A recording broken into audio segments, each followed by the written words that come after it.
Саламатсыздарбы, урматтуу студенттер. Бүгүнкү Батыш элдер адабияты предметинен биз кайра жаралуу доору аттуу темадагы дарс өтмөкчүбүз.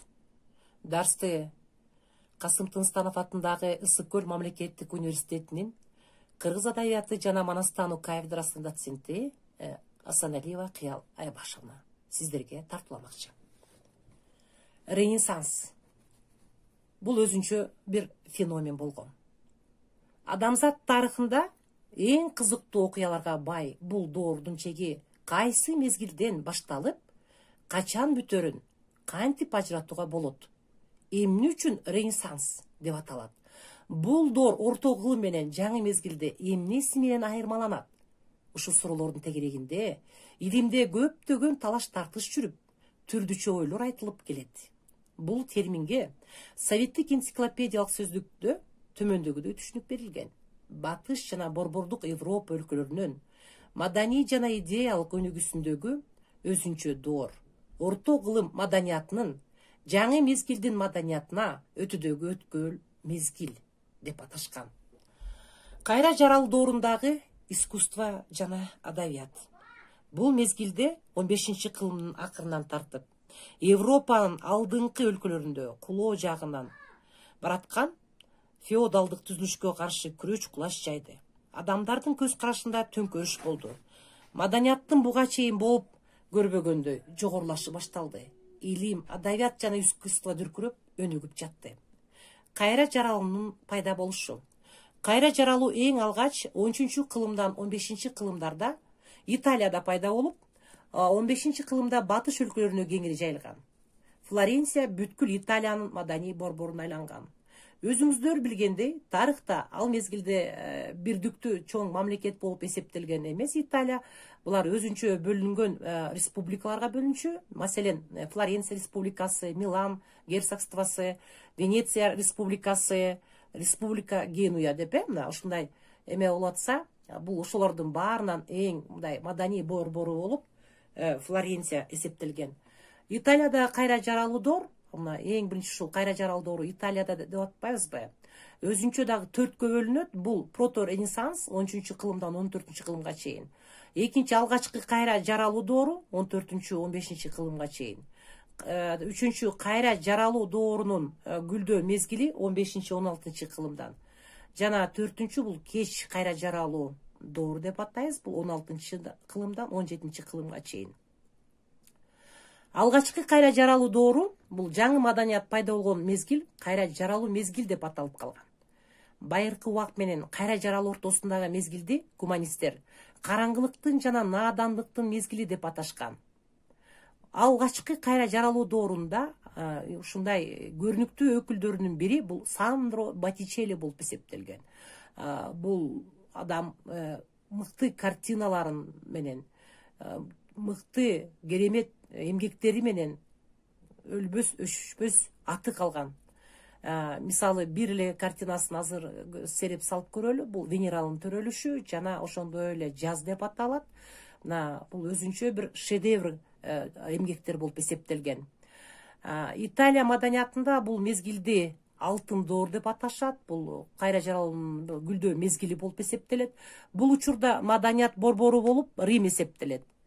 Рим чиркөөсүнүн ыйык тактысына Юлий II келип, көптөгөн реформалар жасайт. Маданиятка жана искусствого өтө чоң көңүл бурулат. Леонардо да Винчи ким көп эмгектенсе, бакыт ошого конот деген. Италиялык кайра жаралуунун улуу ишмерлеринин бири флоренциялык Леонардо да Винчи ар нерсеге абдан шыктуу, акылман, живописчи жана окумуштуу, ойлоп чыгаргыч инженер, архитектор жана скульптор, музыкант жана акын киши болгон. Ал живописке изилдөөчү катары мамиле кылып, анын жардамы менен адам дүйнөнү таанып билет деген. Инквизициянын каары башына түшөрүн тобокелге салып, сүрөтчү өлүктөрдү жашыруун казып алып көргөн. Ал адамдын денесин туура тартыш үчүн анын денесинин түзүлүшүн билүүгө аракет кылган. Акылмандык тажрыйбанын натыйжасы деп атаган. Леонардо да Винчи өзүнүн илимий ачууларында жана божомолдорунда өз убагынан бир канча жүз жылдыкка кеткен акылман болгон. Анын Мона Лиза деген картинасы шаардык жаш аялдын портрети бүткүл дүйнөгө белгилүү. Сүрөтчү тышкы окшоштугун гана эмес, аялдын мүнөзүн, өзгөрүп турган маанайын дагы тагып бере алган. Бир чети ушул жерде окумуштуулардын дагы бир талаш тартыштагы бир иш эмеси бар. Мона Лизаны мындай башкача ракурста караганда Леонардо да Винчи өзүнүн автопортретин тарткан деген да божомолдоолор бар. Ошол эле мезгилдин мыкты өкүлү бул Рафаэль Санти болот. Кайра жаралдын мыкты сүрөтчүлөрүнүн бири Рафаэль бардык жагынан келишкен адамды, келбеттүү күчтүү денесин, терең акылын, жайдары мүнөзүн көрсөтүүгө умтулган. Жаш кезинде Рафаэль Флоренцияда жашап, бул жерде өзүнүн мыкты картиналарынын көбүн түзгөн. Андан кийин аны Римге чакырышкан. Бул жерде Рафаэль портреттерди тарткан, ыйык Петр соборунун курулушуна жетекчилик кылган. Рафаэлдин өзгөчөлүгү башка сүрөтчүлөрдөн өзгөчө бул искусствода кубанычтуу жана бактылуу, андан бейкуттуктун деми байкалат чыгармаларында. Рафаэлдин Мадонналар тарткан көп картинасы сакталып калган.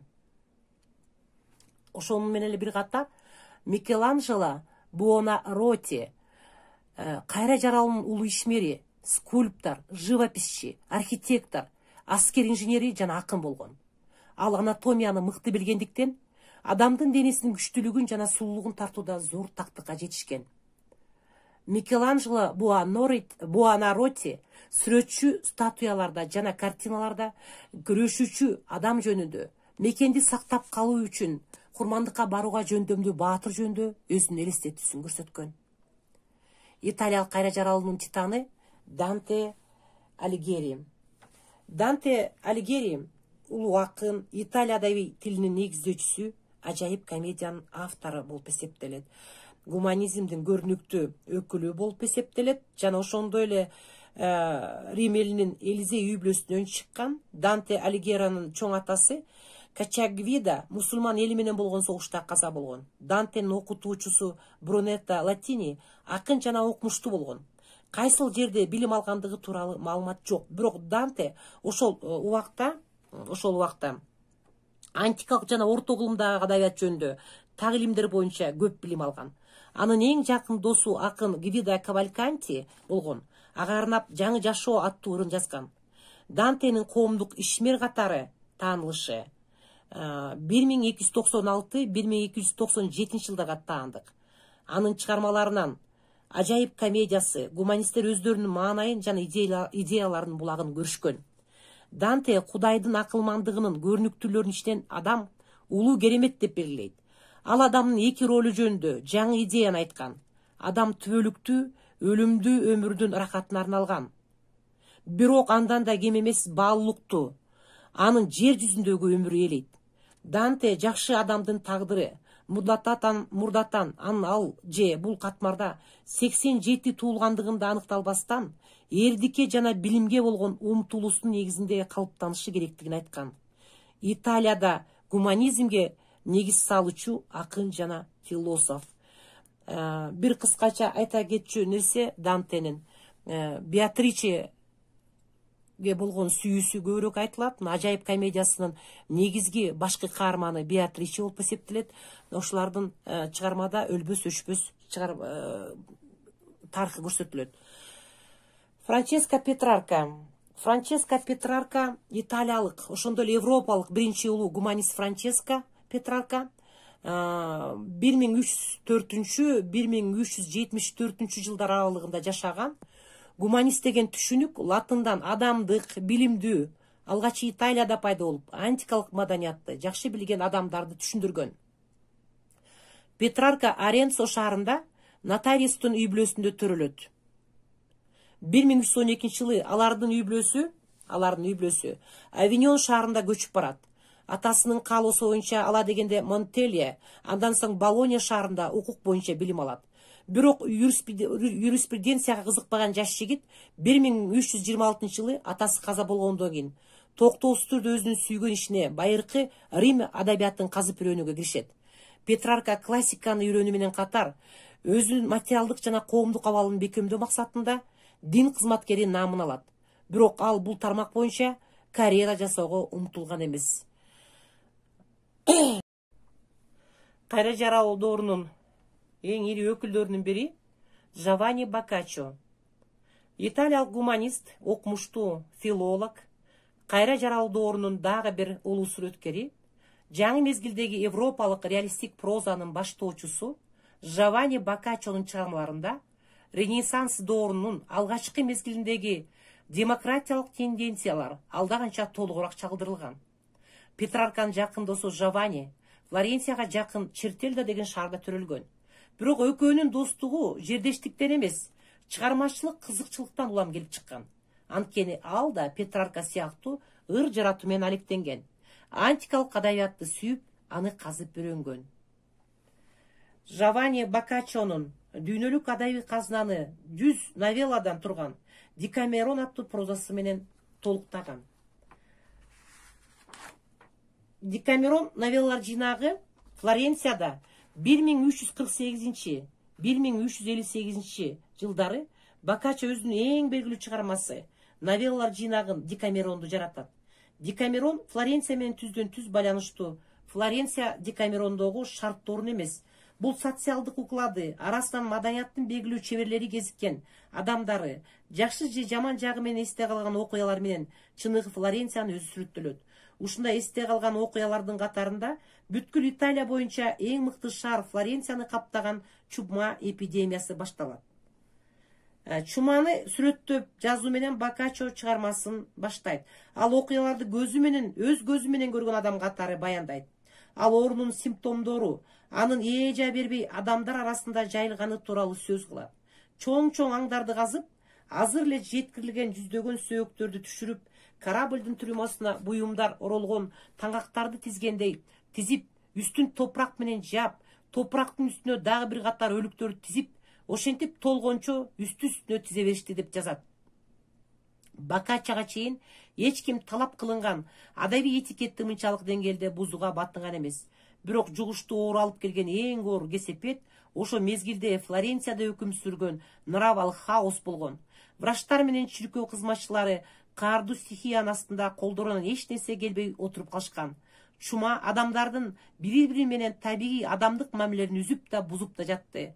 Бирөөлөр үйлөрүнөн чыкпай бекинип алышса, башкалары бузукуучулук менен убакыт өткөрүп жатышты. Эч кимдин эмгектенгиси келбей калды. Бир тууганын, ага карындашы, таяке жээнин, эже инисин карабай, ата эне өз балдарынан качкан, үрөй учурган коркунучтуу мезгил келди деп жазат киришүүсүндө автор. Ушул коркунучка адамдардын каңгырап бош калган жан дүйнөсүнө нравалык кризиске жазуучу 7 кыз жана 3 жаш жигит менен достук, коңшулук, туугандык байланышта болушуп, булар баары акылдуу, тектүү, сулуу, адамкерчиликтүү, сүйкүмдүү жана билимдүү болушкан, мыкты сүйлөй алышкан, көркөм интуициясы өнүккөн жаштар. Алар чума баскан шаардан чыгып кетүүнү чечишип, шаардын сыртына, алардын бирөөсүнө таандык именияга келип алышып, эң кооз жаратылыштын кучагында убактыларын жыргап куунап өткөрө башташат. Укмуштай кооз күүнүн жана ырдын коштоосунда кыздар менен жигиттер акырын айланып билешет. Бул абдан сүйкүмдүү жаштардын коомун сүрөттөөдө жазуучу албетте өзүнүн фантазиясында иштеткен. Боккаччого чейин көңүл ачуучу жана акыл насаат айтуучу новеллалардын жыйнагы болгон, бирок аларга новеллалар туш келди кире берген. Декамерон структурасы абдан ойлонулуп, пландаштырып курулган менен айырмаланат. Бул чыгарма негизи Декамерон сөзмө-сөз которгондо 10 дневник деп аталат, 10 күндүн иши. Мына ушул жерге бул чыгармада ар бир каарман өзү окуяларды, кызыктуу окуяларды айтып, ушул чыгармаларды мыкты толуктайт да. Мына ушул чыгармалар негизи орто кылымда, кайра жаралуу доорунда ушул чыгармалар менен биз ушул жазуучулар, акындар тарыхта калган болчу. Ушул менен дарсыбызды жыйынтыктайбыз. Көңүл бурганыңыздарга чоң рахмат.